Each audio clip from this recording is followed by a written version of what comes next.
to bring in Heath Zarin, founder, chairman and CEO at EV Cargo, freight forwarder and logistics group, joins us from Hong Kong. Heath, thank you so much for your time this morning. First of all, whether it's increasing dual sourcing or increasing inventory, just where are your customers in terms of a plan B?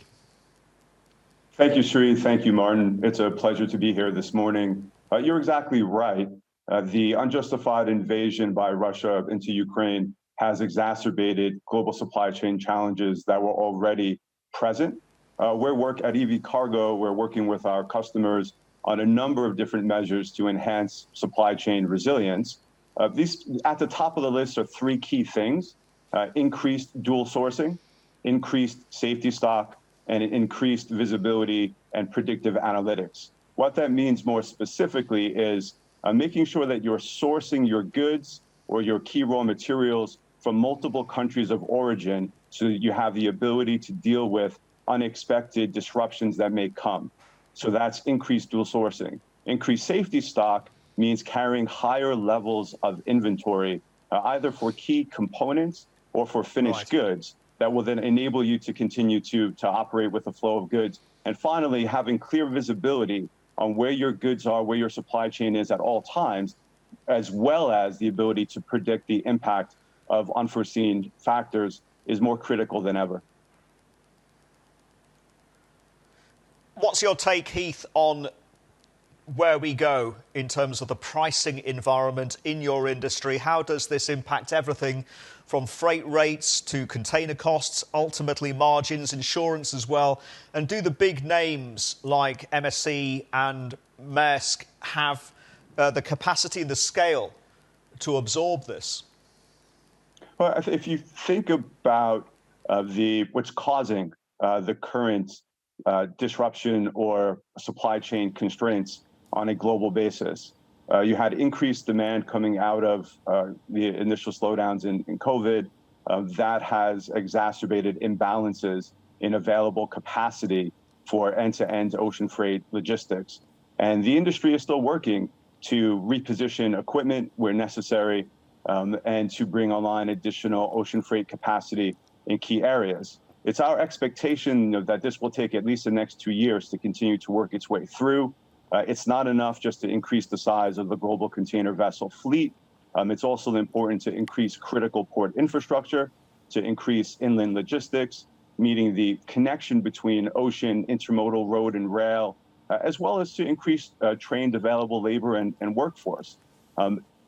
Coupled with all of that, there continues to be the potential for continued disruption from geopolitical events, as well as COVID itself. So we believe that there's going to be a persistent period of higher freight costs, of higher costs across the supply chain in general, in order to provide the levels of resiliency that our customers and the industry needs at large. Heath Martin here. Great to see you and appreciate your time. So you, or rather EV Cargo, manage supply chain for some of the world's biggest brands. And we were talking offline a couple of seconds ago. Asda, Walmart, Dyson, AB InBev, Primark as well. And it's big business as well. Last year, you moved $32 billion worth of stuff, merchandise, right, across about 700 country pairs. What I'm trying to figure out is, with what's going on in the Ukraine now, a lot of big international companies and brands have either stopped, frozen operations, or literally just pulled out. What has that meant for your customers whom you manage supply chain for? Is it as simple as, look, we're just not going there. Nothing's going in, nothing's coming out. We just go elsewhere. Or is it much more complicated than that? Great question, Martin. It's much more complicated than that, depending upon the particular customer. Certain customers don't have any activities in the affected markets and are able to easily comply with sanctions, as well as do what they believe is the right thing from a corporate and social responsibility perspective. Other customers that are active in those countries have much more complicated calculus in order to work through. Our customer base tends to be largely Asia and Western European, and hasn't been directly affected to a great extent in terms of needing to make a decision on exiting from that market.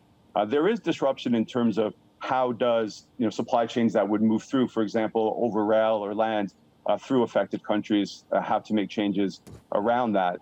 So for us, the impact is more ancillary in terms of the factors that contribute to changes of overall supply chains in general. You know, Heath, you've made the point that all this disruption in supply chains, logistics, et cetera, has driven really a flurry of M&A activity, right? I mean, people can't get enough of buying up companies either vertically up and down the supply chain or value chain or whatnot. You yourself, EV Cargo, you're also running sort of your own sort of little private VC model, but you're focused more on companies that manage supply chains from the inside, the technology.